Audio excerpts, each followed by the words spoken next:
I don't think I sang it very much. It was maybe 3 or 4 takes, but whatever, I just felt really emotional. It's never pleasant to sing and cry. It was a moment that left the world breathless. On the morning of January 12, 2023, news broke that Lisa Marie Presley, the only child of the legendary Elvis Presley, had suffered a sudden cardiac arrest at her home in Calabasas, California. Just 2 days earlier, she had been seen on the red carpet at the 80th Golden Globe Awards, walking arm in arm with her mother, Priscilla Presley. She smiled for the cameras, stood beside Austin Butler, the actor who had just won for portraying her father, and looked every bit the proud daughter, even though behind that smile, something was terribly wrong. No one imagined it would be the last time the public would ever see her. Paramedics rushed to her home around 10:30 a.m., and for a brief, hopeful moment, it seemed they had revived her. She was rushed to West Hills Hospital in Los Angeles, where doctors worked tirelessly to stabilize her. But the damage had already been done. That same day, Lisa Marie Presley was pronounced dead. She was just 54 years old. The shock hit fans around the globe like a tidal wave. Social media lit up with disbelief.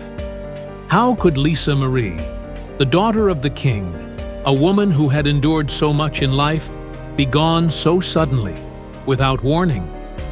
Friends, fellow musicians, actors, and fans from every corner of the world mourned her passing. Tributes poured in from celebrities who had known her and admired her strength. But amid the outpouring of grief, there were questions. Deep questions.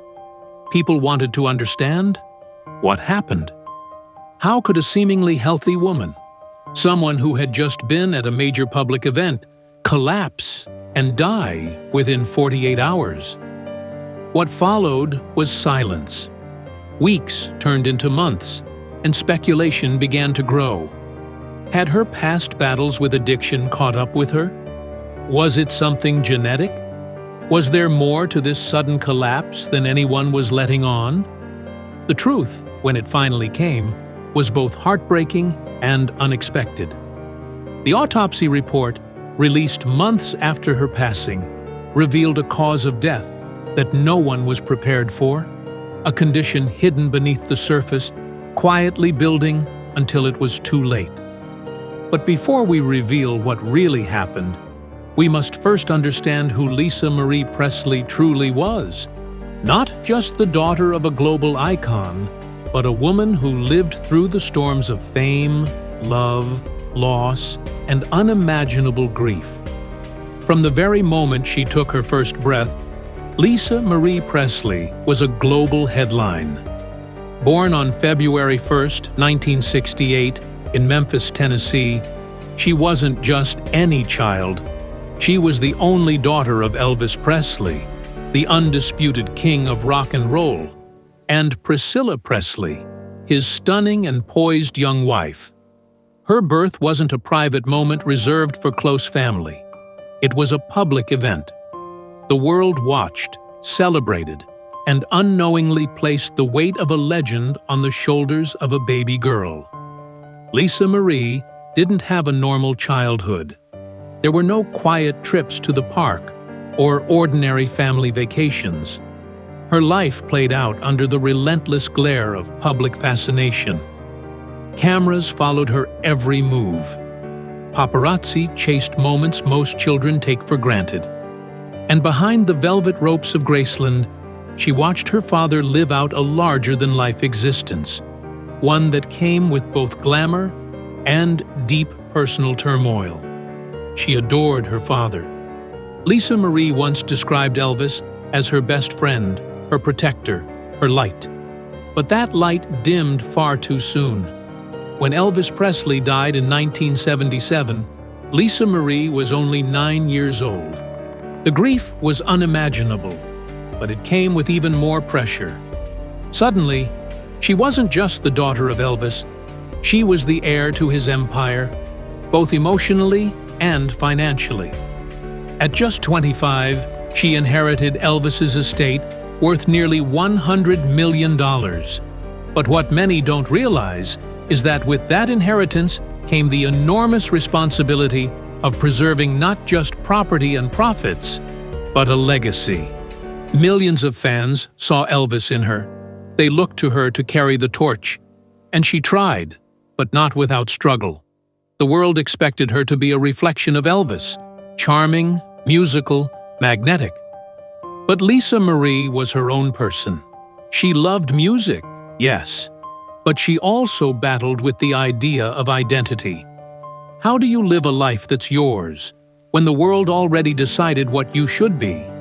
For Lisa, growing up was never just about maturing. It was about surviving the expectations of being a Presley. And that struggle would shape the rest of her life, through her choices, her career, her relationships, and her pain. For Lisa Marie Presley, life was a delicate dance between public spotlight and private suffering. The world often saw the glamorous surface, red carpets, interviews, and music releases, but few understood the depth of emotion she carried beneath that polished exterior. In 2003, Lisa Marie stepped into her own musical spotlight with her debut album, To Whom It May Concern. It wasn't a tribute to her father. It was her voice, her words, her pain. The album debuted at number 5 on the Billboard charts, with critics praising its raw honesty. She wrote most of the songs herself, songs filled with longing, anger, and deep introspection. It was her way of telling the world, I am not just Elvis's daughter. I am Lisa Marie. But music wasn't her only headline. Lisa Marie's personal life became the subject of relentless media attention, especially her high-profile marriages. She married Michael Jackson, a union that left the world stunned and fascinated. She defended him, tried to save him, and admitted years later that their relationship was intense, chaotic, and deeply emotional. Then came Nicolas Cage, another whirlwind romance that ended almost as quickly as it began. In all, she married 4 times. But love, it seemed, never brought lasting peace. Still, amidst the heartbreaks and failed relationships, Lisa Marie remained resilient, especially when it came to her children. She had 4: Riley, Benjamin, Harper, and Finley. Her children were her lifeline, her grounding force, and then, in 2020, her world shattered. Her son, Benjamin Keogh, died by suicide at just 27 years old. Lisa Marie was devastated. In her posthumous memoir, she revealed that she kept his body in her home for 2 months, unable to let go. She wrote, I blamed myself every single day. The grief was crushing. It wasn't just the loss of a child. It was the loss of her reason to keep going. It marked a turning point in her life, emotionally and physically. Friends noticed the light dim in her eyes. She withdrew, struggled, and spiraled. And while she fought to present strength in public, the weight of that loss never left her. Behind the music, the fame, the name, was a mother who suffered in silence. A woman who had faced the unimaginable and still tried to carry on. But that kind of grief changes a person. It lingers. And for Lisa Marie, it may have left wounds that never truly healed. For years, Lisa Marie Presley lived behind a carefully guarded facade, poised, polished, composed. But beneath that surface was a woman quietly unraveling under the weight of loss, trauma, and relentless public attention. Her struggles with addiction were no secret, but few knew the full extent. After giving birth to her twin daughters in 2008 via C-section, Lisa Marie was prescribed opioid painkillers. Like many others, what started as pain management turned into a dangerous dependency. In her memoir, From Here to the Great Unknown, completed after her death by her daughter Riley, Lisa Marie admitted to taking as many as 80 pills a day at the height of her addiction. She fought back, entering rehab multiple times, complying with court-ordered treatment, and trying to stay clean. But the battle was constant. Addiction, as she knew too well, isn't just a physical struggle. It's deeply emotional. It was compounded by the trauma she carried, her father's death, her rocky marriages, and the unimaginable loss of her son Benjamin. The public didn't see the breakdowns, the hospitalizations, or the nights she couldn't sleep. They saw the appearances, the performances, the red carpets. And Lisa Marie allowed it. She once said, "I've learned to smile when I'm drowning." Her inner world was further complicated by her involvement with the Church of Scientology. Introduced at a young age, she remained a loyal member for decades, attending events, donating money, and publicly endorsing their anti-psychiatric stance. She even received humanitarian awards through Scientology-sponsored organizations. But something changed. By 2016, Lisa Marie began publicly distancing herself from the church. She didn't disclose all the reasons, but her statements hinted at deep disappointment, disillusionment, and perhaps a sense of betrayal. Breaking away from Scientology wasn't just spiritual. It was a psychological break from a system she once trusted. And then there was the grief, the kind of grief that swallows a person whole. After Benjamin's death, Lisa Marie was never the same. Riley recalled in interviews how her mother barely left the house, avoided people, and grew fragile. She was mourning not just a child, but the part of herself that died with him. While tabloids continued to speculate and headlines called her troubled, Lisa Marie was living in a quiet war with her own mind and body.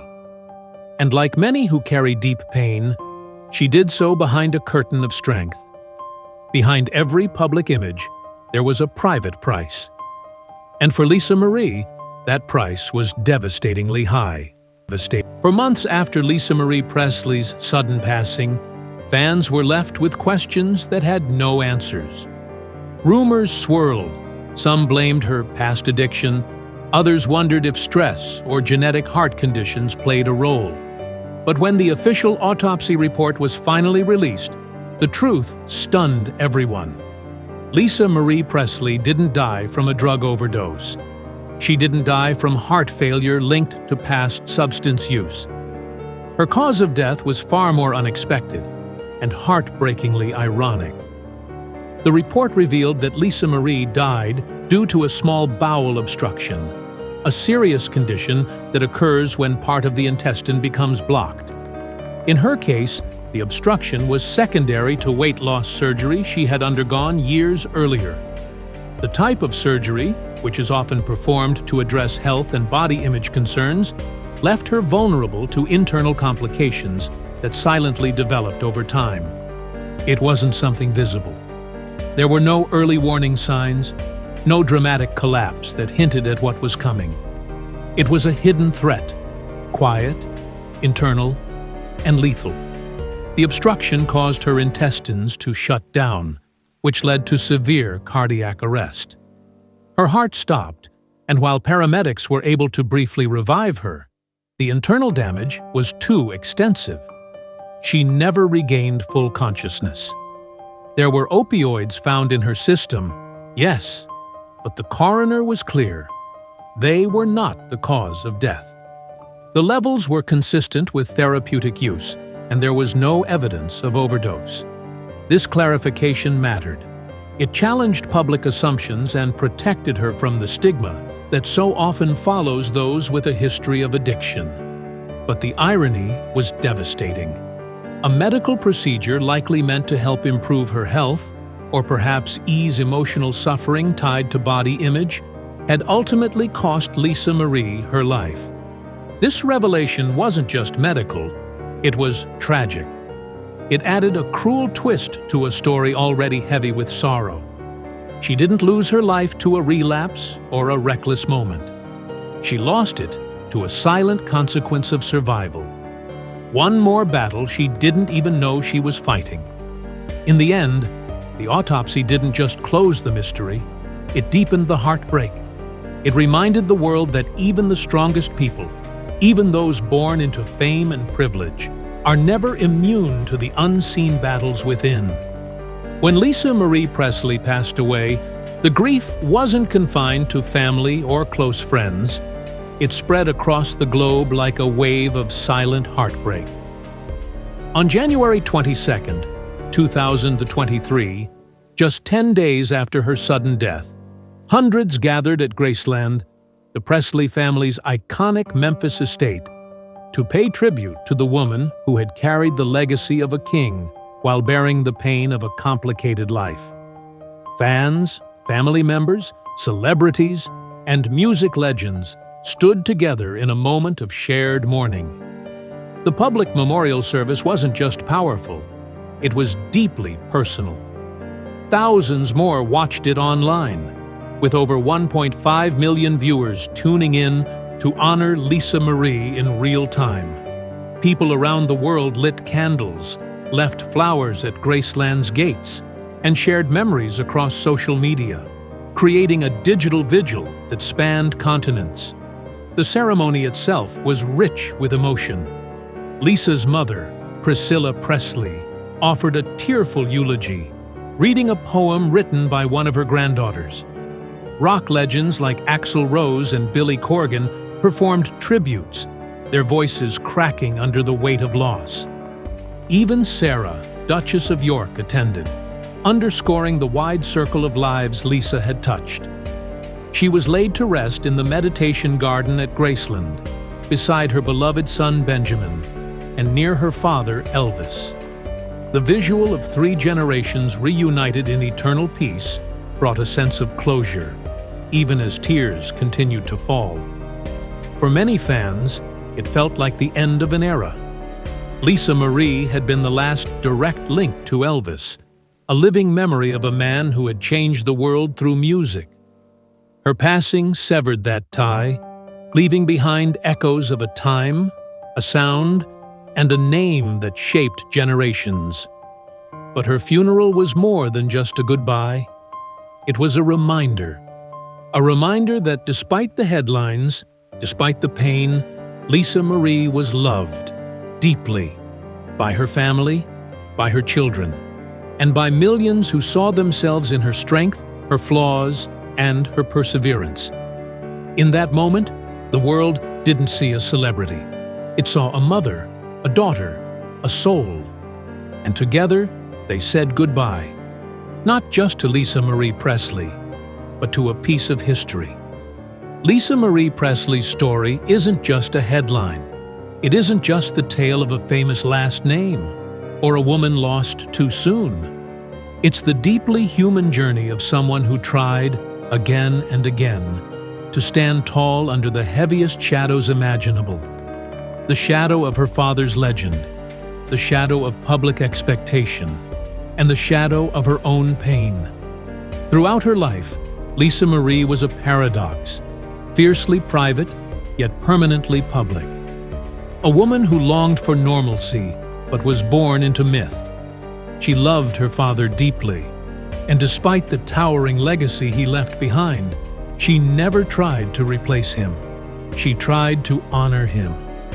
Her music wasn't an imitation of Elvis. It was a declaration of her own voice, her own story. And while the world was often quick to criticize her marriages, her finances, or her beliefs, few understood the emotional cost of simply being Lisa Marie Presley. She didn't choose fame. It was her inheritance. But what she did choose, time and time again, was to fight, to create, to raise her children, to speak her truth, even when it hurt. Lisa Marie was a survivor in every sense of the word. She survived addiction, grief, abuse, media storms, and unimaginable personal loss. And though those scars may have ultimately taken a toll on her health, they also showed her strength. She didn't hide from her pain. She wrote about it. She sang about it. And in doing so, she gave others permission to confront their own. Her legacy isn't just found in the Presley estate or in the millions who watched her grow up in the spotlight. It lives in the raw lyrics she left behind, in the way her daughter Riley continues her story, in the heartbreak and the healing. It lives in every fan who sees past the glitter of fame and recognizes the human being behind it. Lisa Marie Presley's life is both a warning and a lesson. A warning about the pressure of celebrity and inherited trauma, but also a lesson in resilience, vulnerability, and the power of staying true to yourself, even when the world is watching. So, if we remember her for anything, let it not just be for her last name, but for her fight, for the way she endured, for the way she loved, and for the way she never stopped trying to be heard.